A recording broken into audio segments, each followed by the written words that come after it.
आज जो मैं परमेश्वर के वचन से बात करने जा रहा हूं है पश्चाताप के ऊपर। पश्चाताप हमेशा आशीषों को लेकर आता है, लेकिन वो पश्चाताप जो है वो सच्चा पश्चाताप होना चाहिए, रियल पश्चाताप होना चाहिए, कह लिए रियल चेंज। यहां से, हृदय से, विद ब्रोकन हार्ट, टूटे हृदय से। क्योंकि हम लोगों के सामने हंसी वाला चेहरा बना सकते हैं कि हम बहुत खुश हैं, हमें तो कोई दिक्कत नहीं, हमें तो कोई परेशानी नहीं है, लेकिन एक्चुअल में हमें पता होता है कि हम कितना दुखी हैं, हम कितना परेशान हैं।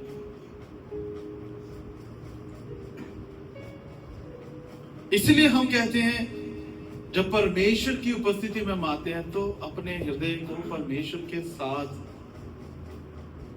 एक सच्चे हृदय के साथ आना है। इंसान को धोखा दे सकते हैं, लेकिन परमेश्वर को कभी हम धोखा नहीं दे सकते।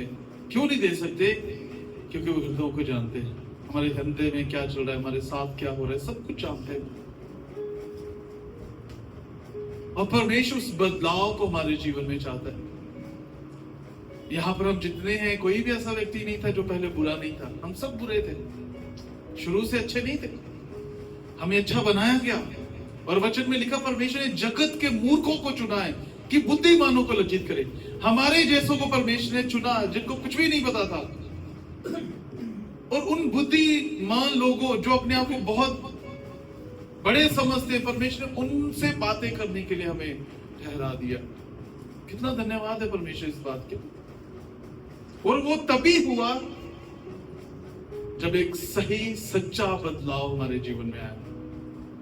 दिखाने के लिए नहीं, वाकई में हमने समझा कि परमेश्वर मेरे जीवन में काम करते हैं, परमेश्वर मेरे जीवन को बदलते हैं।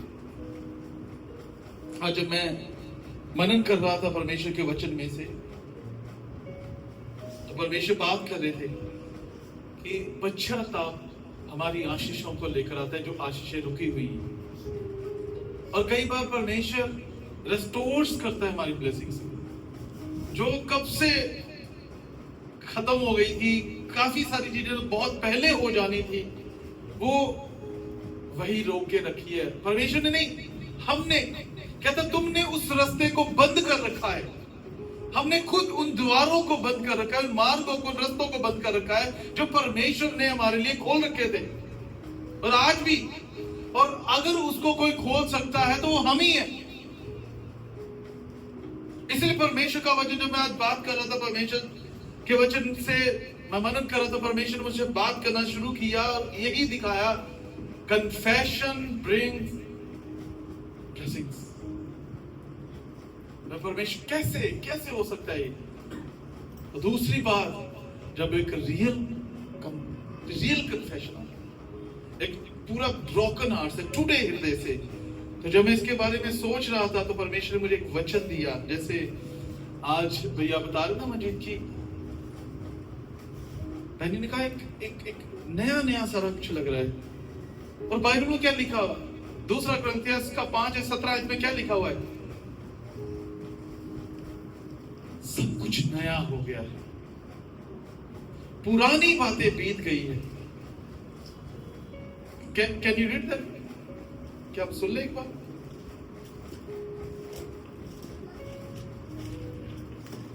ताकि पता होना चाहिए कि वचन में लिखा हुआ है क्या।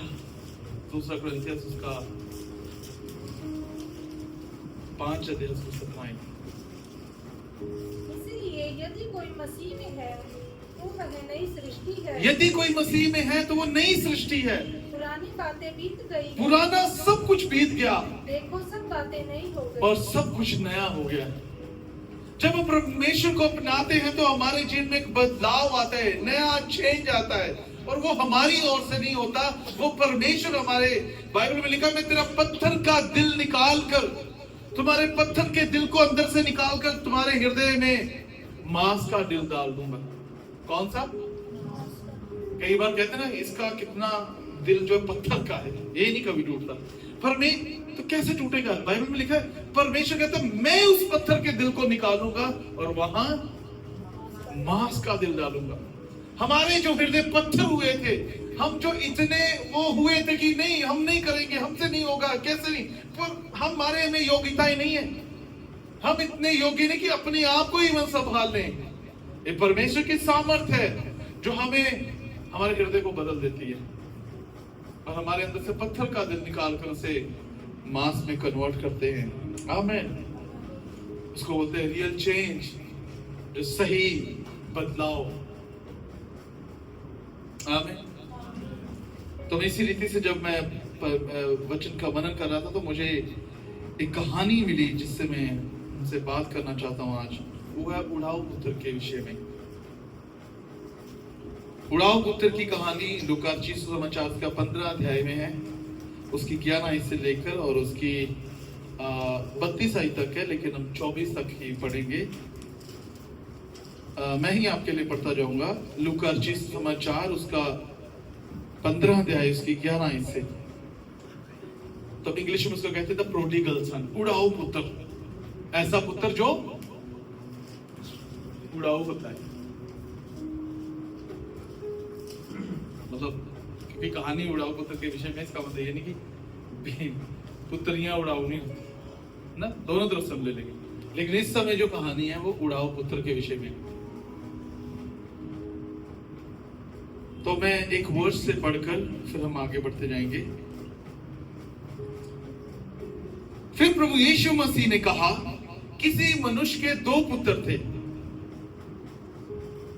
फिर उसने कहा, किसी मनुष्य के 2 पुत्र थे। उनमें से छुटके ने पिता से कहा कि हे पिता, संपत्ति में से जो भाग मेरा हो वह मुझे दे दीजिए। उसने उसको उनको अपनी संपत्ति बांट दी। यहां जो मैं इसको हेडिंग दिया है, नंबर दिया है, पॉइंट दिया है, वो लिखा है फ्री विल। अच्छा कह लीजिए फ्री विल, अपनी इच्छा, अपनी स्वयं इच्छा, फ्री विल। तो स्वयं इच्छा जो है वो अगर हम पढ़ते हैं तो 11 से लेकर 13 तक पहला पॉइंट है, स्वयं इच्छा 11 से लेकर 13 तक। कैसे समझ में आता है स्वयं की इच्छा? फिर से दोबारा पढ़ूंगा। फिर यीशु ने उनसे कहा, किसी मनुष्य के 2 पुत्र थे। उनमें से छुटके ने पिता से कहा कि हे पिता, संपत्ति में से जो भाग मेरा हो मुझे दे दीजिए। उसने उनको अपनी संपत्ति बांट दी। ठीक है, किसने? पिता ने कहा। पिता के 2 पुत्र थे। छोटे वाले ने कहा, पिता मेरी संपत्ति मुझे दे दीजिए। 12 में उनमें से छुटके ने पिता से कहा कि हे पिता, संपत्ति में से जो भाग मेरा हो वह मुझे दे दीजिए। उसने उनको अपनी संपत्ति बांट दी।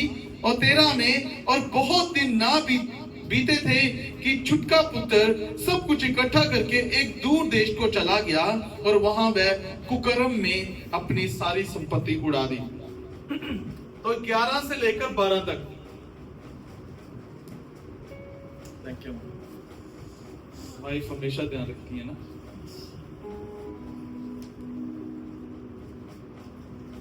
दो पुत्र थे और दोनों में से छोटे वाले ने कहा, पिता जो मेरी संपत्ति है वो मुझे दी दीजिए। पिता ने उनको उनकी संपत्ति दे दी। और जब उनको संपत्ति दे दी, छोटे वाले ने क्या किया, अपना सारा जो संपत्ति थी वो लेकर चला गया और दूर देश में जाकर उसको लिखा, कहां उड़ा दिया? कुकर्म में। कुकर्म आप समझते हैं, अच्छे कामों में नहीं, बुरे कामों में उसने उड़ा दिया। Free will. पिता से उन्होंने संपत्ति मांगी, पिता ने उनको संपत्ति दे दी। याद कीजिए, हम परमेश्वर के लोग हैं और यहां पर प्रभु यीशु मसीह पिता की, और हम जितने पुत्र पुत्रियां हमारी बात कर रहे हैं, हम परमेश्वर से मांगते हैं, परमेश्वर मुझे आशीष करें। और परमेश्वर में आशीष करते भी हैं। और हम क्या करते हैं, उस पैसे को खराब करते रहते हैं, उड़ाते रहते हैं और फिर कहते हैं मेरे पास कुछ है नहीं, क्योंकि हमारा पैसा सही जगह में हम नहीं लगा रहे। मैं कल भी किसी के साथ बैठकर यही बात कर रहा था। कि जब हमारा पैसा परमेश्वर की सेवकाइयों के लिए, परमेश्वर के कामों के लिए इस्तेमाल होता है, तब हमारे पैसे में आशीष आती है। लेकिन जब हमारा पैसा खराब कर रहे हैं हम, जिसको बोलते हैं पिछली बार हमने कंपास स्टडी से भी सीखा था, क्या करते हैं हम अपने पैसे को फजूल खर्च करते हैं और हम समझ नहीं पाते कि ऐसा क्यों हो रहा है। परमेश्वर का वचन, क्योंकि हमारे पास फ्री विल है ना, आजादी है ना। पिता ने से उसने बोला, पिता ने उसको बिल्कुल मना नहीं किया, उसको दे दिया क्योंकि उसका बनता था। अभी उसके साथ वो क्या करेगा ये उस पर निर्भर करता था और उसने गलत कामों में उड़ा दिया। हम जब पिता से कुछ मांगते, परमेश्वर में देते हैं, अभी हम कैसे इसे इस्तेमाल करते हैं वो हम पर है। जैसे हम कहते हैं ना कि वी गिव टाइट, है ना, हम टाइट देते हैं, दशवांश देते हैं। कितना? 10% अपनी कमाई का हिस्सा। तो बाकी किसका है? नहीं, एक्चुअली हम क्या कहते हैं, बाकी मेरा है और मैं जैसे करूंगा, जैसे मेरी मर्जी पड़ेगी, मैं उसको वैसे इस्तेमाल करूंगा। चाहे मैं होटल में खर्चूं, चाहे ये करूं, चाहे वो करूं, जैसे मेरा मन है। और कोई कहने वाला होता है? मैं, कोई नहीं कहेगा आपको। आप चाहे जितना मर्जी एक दिन में उड़ाओ। लिखा यहां पर भी उस पुत्र ने उस फ्री विल का फायदा जो है वो उड़ा रहा है। Sometimes we do this, हम भी कई बार इस वक्त ऐसे करते हैं। या, लेकिन उसके consequences रहते हैं। दूसरा point, punishment of free will. दूसरी बात, consequence जो है वो क्या है? दंड। उस फ्री विल यूज तो हम कर सकते हैं, लेकिन उसका दंड है, उसकी सजा है, उसकी समझ में नहीं आती। जब हमें उस दंड को मिलना होता है, बाइबल में लिखा हुआ है, अक्लेशियस में, सबोपदेशक में क्या लिखा हुआ है? कहता है, हे जवान, अपनी जवानी के दिन तू पूरी ऐश कर, जो तेरे मन को अच्छा लगता है वो सब कुछ कर, लेकिन याद रखना एक दिन तेरा हिसाब होगा। एक दिन क्या होगा? तेरा हिसाब होगा कि जो तुझे दिया था वो कहां है। पनिशमेंट क्या हुआ उसके साथ? तो वो लिखा हुआ है, अगर आप देखेंगे 14 से लेकर 16 तक, तो इस प्रकार से लिखा हुआ है, जब वह सब कुछ खर्च कर चुका तो उस देश में बड़ा अकाल पड़ा और वह कंगाल हो गया। क्या हुआ? उसने सब कुछ खर्च कर दिया और अभी क्या हो गया? वो कंगाल हो गया। 15 में, और वह उस देश के निवासियों में से एक के यहां जा पड़ा।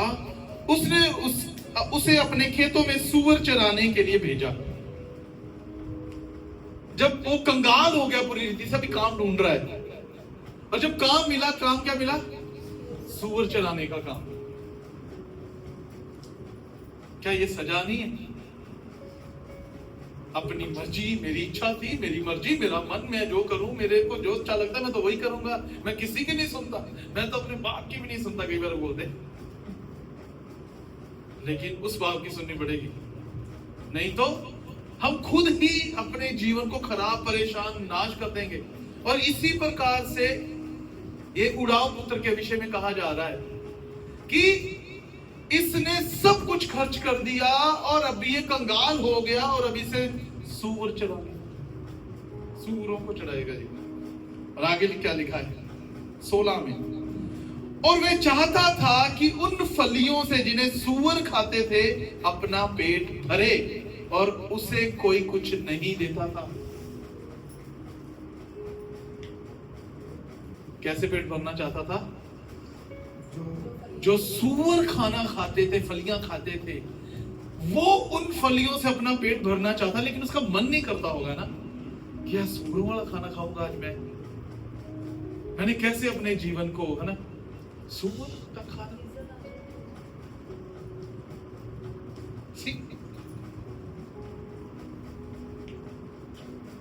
थर्ड बात,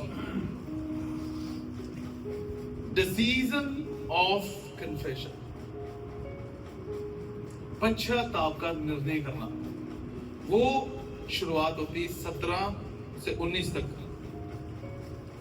जब अपने आप में आया तब कहने लगा कि मेरे पिता के कितने ही मजदूर को भोजन से अधिक रोटी मिलती है और मैं यहाँ भूखा मर रहा हूं। आप इस बात को देखिए, क्या कह रहा है? पहले क्या कह रहा है? सूरों का खाना उसे खाना पड़ने के लिए वो मजबूर था, लेकिन वो खा नहीं रहा था, मजबूर हो गया कि उसको खाना। और उसे याद आया, याद क्या आया? कि मेरे पिता के घर में कितने मजदूर हैं और रोटी से अधिक खाना उनके पास है, और मैं यहाँ क्या कर रहा हूं? भूखा मर रहा हूं। अभी उसका एक फैसला कर रहा है, वो एक कन्फेस करने के लिए। 18 में, मैं अब उठकर अपने पिता के पास जाऊंगा और उससे कहूंगा कि पिताजी, मैंने स्वर्ग के विरोध में और तेरी दृष्टि में पाप किया है, अब इस योग्य नहीं रहा कि तेरा पुत्र कहलाऊं, मुझे अपने एक मजदूर की नाई रख ले। उसने एक निर्णय किया। क्या निर्णय किया? कि मैं क्या करूंगा? अभी अपने पिता के पास जाऊंगा और पिता से जाके ये नहीं कहूंगा मेरी संपत्ति अभी और भी बाकी तेरे पास बड़ी है, वो मुझे दे दे। उसने कहा नहीं, मैं ये कहूंगा पिता के पास जाकर, हे पिता, मैंने तेरे विरोध में और परमेश्वर के विरोध में पाप किया है और अभी इस योग्य नहीं कि तेरा पुत्र कहलाऊं, और मुझे क्या कर ले? अपने नौकर में से एक रख ले। क्योंकि उसने अपने पिता के कार्यों को देखा तो उस वक्त की नौकर भी पेट भर खाना खाते थे, लेकिन मुझे सूरों का खाना पड़ रहा है। और उस समय में जब उसकी आंखें खुली, उसको समझ में आया, उसने एक डिसीजन लिया, मैं अपने पिता के घर में जाऊंगा और पिता से कहूंगा, पिता, मैंने तेरे विरोध में, परमेश्वर के विरोध में पाप किया। उसने परमेश्वर क्यों बोला साथ में, पता है? वचन में लिखा तो अपने माता पिता का, तो किसने लिखा था? परमेश्वर ने लिखा है ना। उसने कहा, मैंने परमेश्वर की बात भी नहीं मानी। पिता की तो, जो दुनिया वाले पिता की तो नहीं मानी, वो अलग है। मैंने अपने स्वर्गीय पिता की बात भी नहीं मानी, इसलिए मैं दोनों के विरोध में पाप कर रहा हूं। यहां पर मैं ये कहूंगा कि पिता, मैंने तेरे विरोध में और परमेश्वर के विरोध में पाप किया है, अभी मैं इस योग्य नहीं कि तेरा पुत्र कहलाऊं, और मुझे एक नौकर में से एक नौकर, थोड़ी तो जगह मुझे मिल जाएगी, थोड़ा तो खाना मिल जाएगा। फिर जब हम परमेश्वर के पास आते हैं एक डिसीजन लेकर कि पिता, आपने मुझे सब कुछ दिया है, लेकिन मैं कभी उस बात को समझ नहीं पाया, मैंने कभी उन बातों को अपने हृदय में सीरियसली नहीं लिया, और मैंने अपनी मर्जी की, अपनी इच्छा पर चला, जो मुझे अच्छा लगा मैंने वो सब कुछ किया। अभी मैं इस योग्य नहीं। प्रार्थना करते ना परमेश्वर की, वी वर नॉट वर्दी, हम नहीं थे इस योग्य। हमें क्या लियाकत थी, हमें क्या खूबी थी, हम कैसे क्या थे, हम थे कुछ भी नहीं।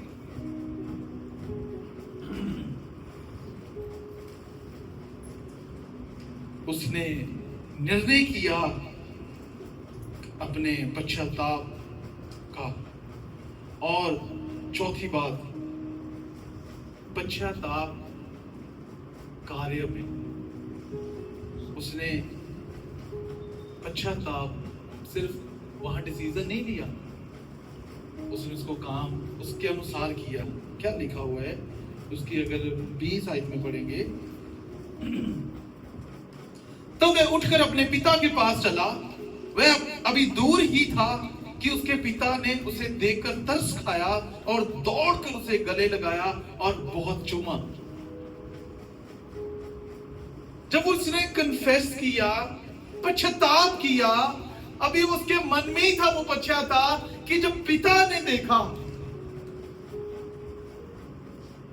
जब पिता ने देखा मेरा पुत्र वहां से आ रहा है, लिखा वो अपने में नहीं रहा, वो भाग के अपने बेटे की तरफ, अपने बेटे की तरफ ऐसा भागा, और लिखा उसने उसको गले लगाया और उसे झूमने लगा। ये पिता का हृदय। परमेश्वर पिता कभी नहीं छोड़ते, चाहे हम कितना भी उससे भाग जाएं, सब अपनी जिंदगी को खत्म करके उजड़ कर भी वापस आ जाए, तब भी वो हमारी वेट करता है कि कब हम उसकी तरफ मुड़ेंगे, कब हम उसके पास जाएंगे। और अभी इस पुत्र के साथ वैसा हुआ। और जब उसके पिता उसको चूम रहे थे, इसको गले लगा रहे थे, तो इसका मन बदला नहीं। इसने ऐसे नहीं किया कि जो मैं सोच के अभी नहीं बोलूंगा, पिता ने तो बहुत प्यार दिखाया तो मुझे फिर से बेटा बना लिया इसने, ऐसा नहीं है वहां पर कि अभी तो मेरे पिता ने तो मुझे चूमना शुरू कर दिया, उसने तो मुझे अपना बेटा बना लिया, इसने तो पूरी तरह पुत्र, अभी तो फिर इसका जो है मेरा है। ऐसा नहीं था। मैंने कहा ना, एक रियल कन्फेशन जो उसके जीवन में एक्शन में हुआ, उसको वो लेकर आता है। उसकी 20 से पढ़ा था हमने, 21 में जब पिता उसे चूम रहा था, उसे गले लगा रहा था, और पुत्र ने उन सारी चीजों को अलग रखा, और जो कन्फेशन उसने डिसीजन लिया था, कन्फेशन पश्चाताप करने का, उसको अपनी जुबान पर उसके सामने लेकर आया। 21 में पुत्र ने उससे कहा, पिताजी, मैंने स्वर्ग के विरोध में और तेरी दृष्टि में पाप किया है, और अब इस योग्य नहीं रहा कि तेरा पुत्र कहलाऊं। उसने अपनी बात नहीं बदली। जो उसने मन में सोचा था कि मैं जाकर ऐसे बोलूंगा, उसने चाहे पिता ने उसे चूमना शुरू किया, चाहे उसे गले लगाना शुरू किया, उसने अपनी एक भी बात नहीं बदली, उसी पर अटका रहा। और जो बात उसके हृदय को तोड़ दी थी, उसने आकर उसे बोला, पिता, अगर आप उसकी पुरानी वाली आयत, पीछे वाली आयत और इस आयत को पढ़ेंगे, सेम टू सेम है, उसका एक भी शब्द चेंज नहीं हुआ। उसने कहा, पिता, मैंने तेरे विरोध में और परमेश्वर पिता के विरोध में पाप किया, और अभी इस योग्य नहीं कि तेरा पुत्र कहलाऊं।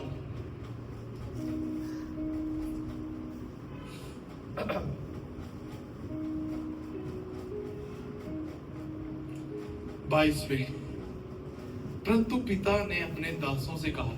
क्या पुत्र से कुछ कहा? नहीं, उसने अपने दासों से कहा। क्या कहा? झट अच्छे से अच्छा वस्त्र निकाल कर उसे पहनाओ। इसका मतलब उसके कपड़े, यदि सोच रहा था होगा तो कैसे कपड़े होंगे। पिता ने कहा, झट से उसे अच्छे से अच्छे वस्त्र पहनाओ, और उसके हाथ में अंगूठी डालो, और पांव में जूतियां पहनाओ। इसका मतलब उसके पैर में जूते भी नहीं होंगे। क्या हालत होगी उस समय उसकी। पिता ने देखा, पिता के सामने उसने इतना बड़ा पाप किया था। पाप करने के बावजूद पिता ने उसे चूमना शुरू किया, गले लगाना शुरू किया। उसने अपनी बात नहीं बदली, वो वैसे अपनी बात पर रहा, लेकिन पिता ने उस बात को इग्नोर किया।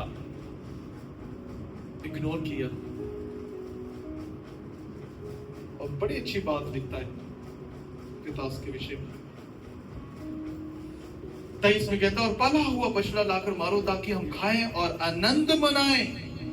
24 में, क्योंकि मेरा ये पुत्र मर गया था, फिर से जी उठा है, खो गया था, अब मिल गया है, और वह आनंद करने लगे।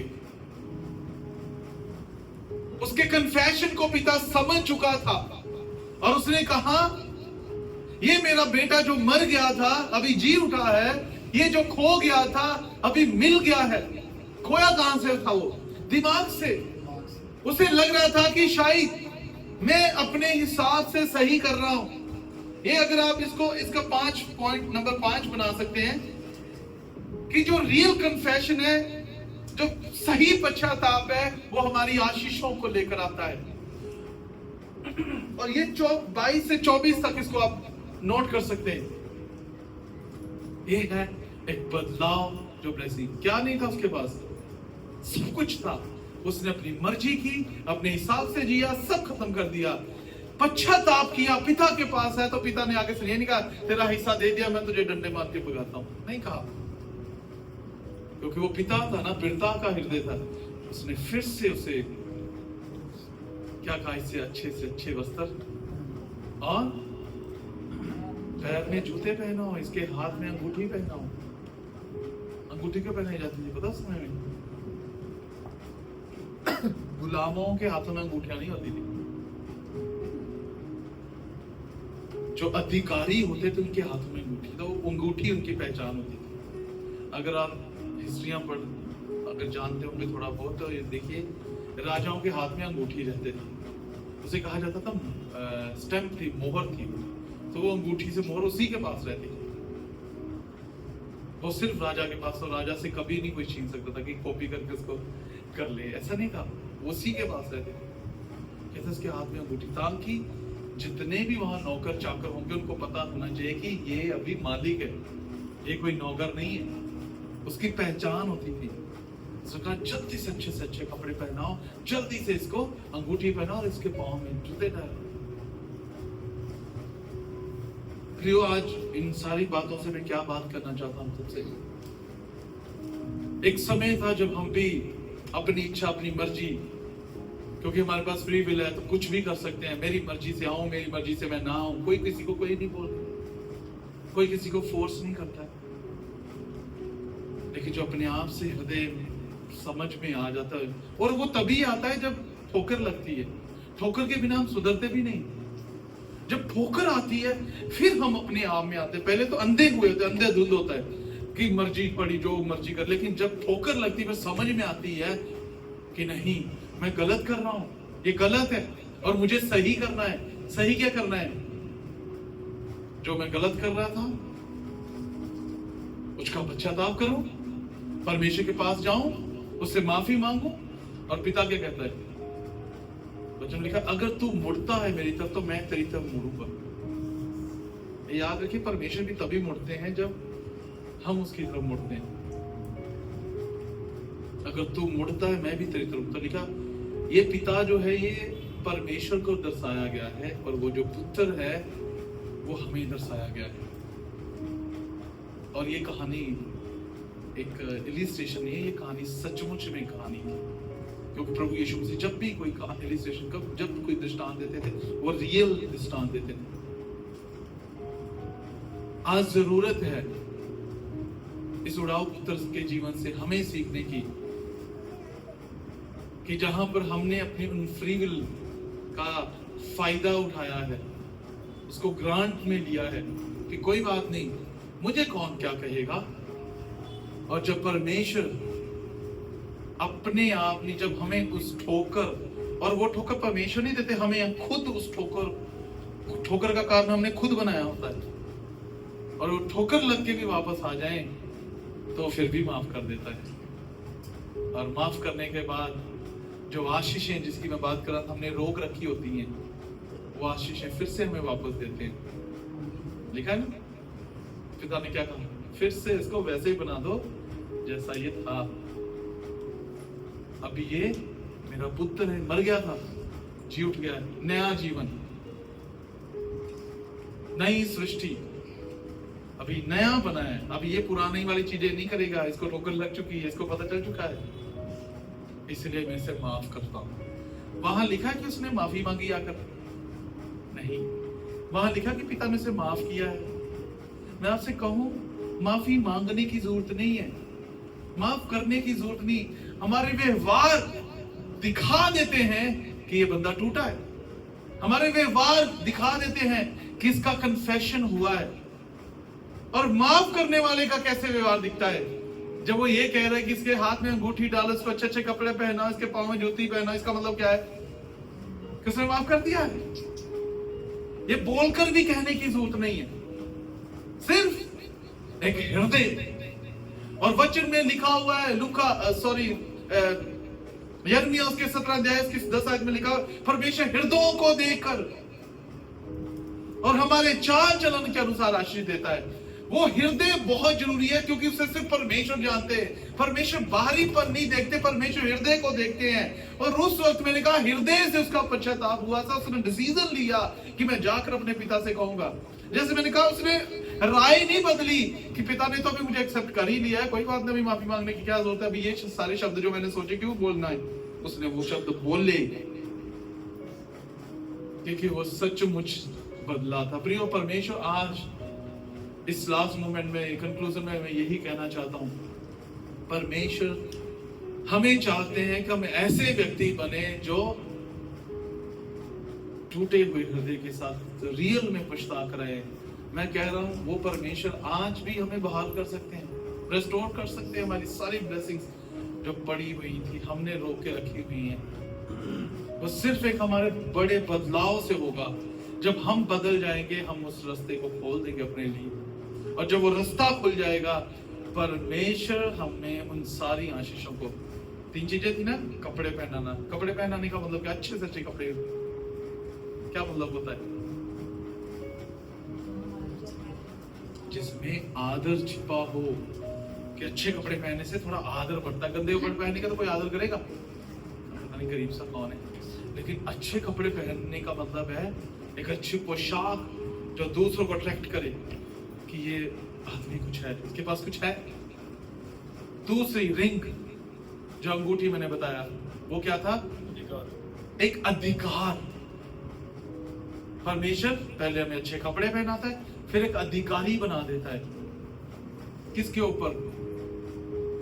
उन लोगों के ऊपर जिनको उसने हमारे सेवा करने के लिए ठहराया है, हमारे साथ काम करने के लिए ठहराया है, हमारे साथ खड़े होने के लिए ठहराया है। और वो हमारी बात सुनते हैं, हमारा आदर करते हैं, हमें दिखाने के लिए, पैसे के लिए नहीं।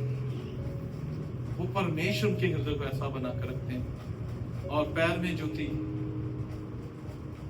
पैर में जूती एक बहुत बड़ा एक रहस्य है जो मैं आज सबके सामने खोलना चाहता। कभी हमने सुना नहीं है, लेकिन जूती एक बहुत बड़ा एक बात है। क्योंकि जब हम इफिसियंस का 10 अध्याय में पढ़ते, लिखा है सुसमाचार के जूते। उसका मतलब क्या है? अधिकार जो हमें मिला हुआ है, उस अधिकार को इस्तेमाल करना। तो अधिकार को इस्तेमाल कैसे कर सकते हैं? जब हम चाहते हैं, अगर हमारे पैर में चप्पल नहीं होगी, ऊपर से सारा सही होगा तो नीचे ही चप्पल नहीं है, तो कैसा लगेगा? अजीब लगेगा ना? नहीं, पूरा एक तैयार व्यक्ति,